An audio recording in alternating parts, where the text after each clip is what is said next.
Hi! So ngayon ay pag-usap natin ang misteryoso na nawawalang legendary belt bag. So bago yun ay alamin muna natin kung ano ang itsura ng belt bag na yun. So ito ang itsura niya. Meron siyang kulay gray, may dalawang lagayan at may kulay black na tali. So ito ay ginamit niya pa nung matagal na panahon na. Itong mga nakaraang araw lang ay meron siyang ginagamit na kulay green yata na bag. Pero alam ko na hindi yung belt bag kasi hindi naman siya kulay gray at meron siyang hindi din siya black na, ay black yung tali niya pero alam ko ya parang ito yata yun. Ayan, meron siyang tatlong lagayan. Yan.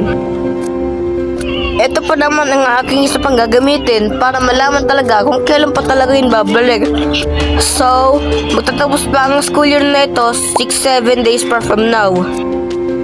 Bukod kasi sa 6-7 ay meron pa isa pang meme na tinatawag na 41. So, ibig sabihin nun ay mawawala lang ang belt bag na yon sa 41 days. Pero, ang tanong, kailan pa ba yun unang nawala para mabilang natin kung kailan pa yun babalik? Itong mga nakarang araw lang ay ginagamit niya itong bag na to na Adidas ang tatak at kulay gray din na square.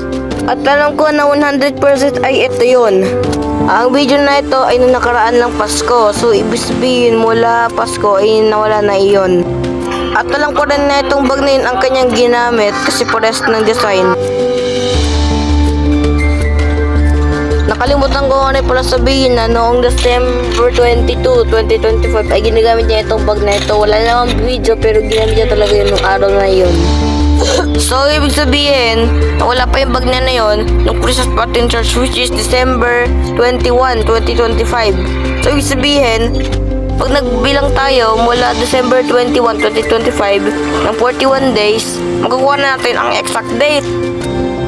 Hindi ko lang pinakita pero nung binagbilang ako ng 41 days mula February 22 dahil doon ay nawala at nung binilang ko 42, so nagtapos ako sa date ng February 1, 2026.